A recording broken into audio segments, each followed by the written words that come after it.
আসসালামু আলাইকুম দর্শক, আমি ডাক্তার মেহেদী হাসান। আজকে খুবই সাধারণ কিন্তু গুরুত্বপূর্ণ একটা বিষয় নিয়ে আলোচনা করব।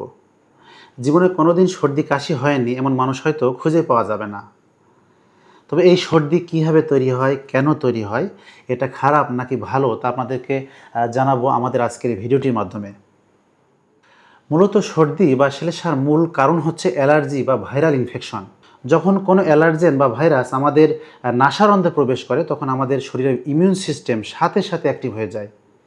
যদি সেই ভাইরাস বা অ্যালার্জেন প্রথমে প্রবেশ করে তাহলে আমাদের ইমিউন সিস্টেম অটোমেটিকভাবে সেগুলোকে শত্রু মনে করে এবং ওই নির্দিষ্ট ফরেন বডির বিরুদ্ধে অ্যান্টিবডি তৈরি করে, যেটাকে আমরা সেরাম আইজিই অ্যান্টিবডি বলি। এই ইমিউনোগ্লোবিলিন অ্যান্টিবডি এমন এক ধরনের অ্যান্টিবডি যেটা আমাদের রক্তের মাস্ট সেল এবং বেজোফিলকে বেশি বেশি হিস্টামিন রিলিজ করতে বাধ্য করে। আর এই হিস্টামিনই আমাদের শরীরে অ্যালার্জিক রিয়াকশনের মূল কারণ। রক্তের মাধ্যমে ছড়িয়ে গিয়ে হিস্টামিন মূলত বিভিন্ন রিসেপ্টরের মাধ্যমে কাজ করে। আমাদের চোখ, নাক, লাংস বা স্কিনে থাকে মূলত H1 রিসেপ্টর। হিস্টামিন এই রিসেপ্টরের সাথে বাইন্ড করে। এতে করে সেখানকার ভেসেলগুলো ডাইলেট হয়, ভাস্কুলার পারমিয়াবিলিটি বাড়ে এবং এর প্রভাবে আমাদের নার্ভগুলোও কিন্তু স্টিমুলেট হয়। টেরিগোপ্যালাটাইন গ্যাংলিয়ন হলো সেই ধরনের নার্ভ যার আর এক নাম হচ্ছে হেফেভার গ্যাংলিয়ন। যখন অ্যালার্জিক রিয়াকশনে এই গ্যাংলিয়ন স্টিমুলেট হয় তখন যেখানে যেখানে ইনারভেশন রয়েছে, অর্থাৎ আমাদের চোখ, নাক বা সাইনাসগুলোতে প্যারাসিম্প্যাথেটিক অ্যাকশনের সিক্রেশন বেড়ে যায়। আর এই বিষয়টাকে বলা হয় অ্যালার্জিক রাইনাইটিস। তবে শুধু হিস্টামিনের প্রভাবে যে এ ধরনের অর্গানগুলো থেকে সিক্রেশন হয় তা কিন্তু নয়। লিউকোট্রিয়েন নামক আরেকটা ইমিউন মেডিয়েটরের কারণে আমাদের নাক ও শ্বাসনালীতে ইনফ্লামেশনের কারণে সিক্রেশন হয়। তবে আরও বেশ কিছু কারণেও এই সর্দি আসতে পারে। এখন আসি, আসলে এই যে সর্দি, এটা আসলে ভালো না খারাপ। বিশেষ করে আমরা দেখি আমাদের দেশে মায়েরা অনেক উদ্বিগ্ন থাকেন বাচ্চাদের এই সর্দি কাশি নিয়ে। যতদিন সর্দি না কমে ততদিন ওষুধপাতি চলতেই থাকে। আর অ্যান্টিবায়োটিক ব্যবহার এ ধরনের ট্রিটমেন্টে তো অহরহ চলছে। বাস্তবিক পক্ষে এখানে অ্যান্টিবায়োটিকের কোনো প্রভাব নেই। আমাদের বুঝতে হবে অ্যান্টিবায়োটিক আসলে কী জিনিস, কোথায় কাজ করে।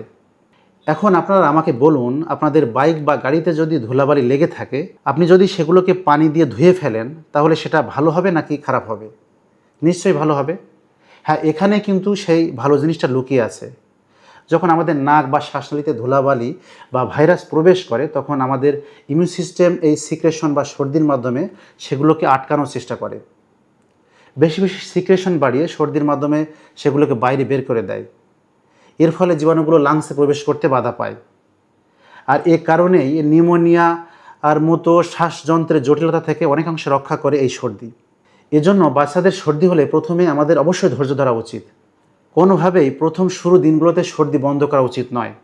যদি মনে হয় বাচ্চার খাওয়া দাওয়া বা ঘুমের ব্যাঘাত ঘটছে তাহলে কেবলমাত্র তখনই আমরা হিস্টামিনের কার্যক্রম বন্ধের জন্য বিভিন্ন ধরনের অ্যান্টিহিস্টামিন ব্যবহার করতে পারি। এতে সিক্রেশন কমে যায়। বাজারে ফেক্সোফেনাডিন, সেট্রিজিন, কিটোটিফেন, ডাইফেনহাইড্রামিন সহ বিভিন্ন ধরনের অ্যান্টিহিস্টামিন পাওয়া যায়। মাঝে মাঝে আমাদেরকে অ্যান্টি ইনফ্ল্যামেটরি হিসাবে লিউকোট্রিয়েন অ্যান্টাগনিস্টও ব্যবহার করতে হয়, যেমন মন্টিলিউকাস্ট। অ্যান্টিহিস্টামিন যেহেতু ওটিসি ড্রাগ আপনারা ব্যবহার করতে পারেন, কিন্তু মন্টিলিউকাস্ট ডাক্তারের পরামর্শ ছাড়া কোনোভাবে ব্যবহার করা উচিত নয়। দেখা যায় যে প্রায় 90% সর্দি কাশি হয় অ্যালার্জি বা ভাইরাসের কারণে। তাই অবশ্যই এক্ষেত্রে অ্যান্টিবায়োটিক এড়িয়ে চলবেন। এখানে অ্যান্টিবায়োটিকের কোনো প্রভাব নেই। মনে রাখবেন, এক এক অ্যান্টিবায়োটিক আপনার জীবাণুর বিরুদ্ধে লড়াই করার জন্য এক এক অস্ত্র। আপনি যদি অকারণে সেই অস্ত্রগুলোকে নষ্ট করেন, রেজিস্ট্যান্ট করে ফেলেন, তাহলে ভবিষ্যতে প্রয়োজন হলে সেগুলো আর কোনো কাজে আসবে না। তাই সচেতন হন, অযথা অ্যান্টিবায়োটিক থেকে দূরে থাকুন। যাই হোক দর্শক, আজ অনেক কথা বলে ফেললাম। আমাদের আজকে ভিডিওটি ভালো লাগলে অবশ্যই লাইক, কমেন্ট ও শেয়ার করবেন। আর আমাদের এই চ্যানেলটিকে সাবস্ক্রাইব করে আমাদের পাশে থাকবেন। সবার সুস্বাস্থ্য ও মঙ্গল কামনায় আজ এ পর্যন্তই। আল্লাহ হাফেজ।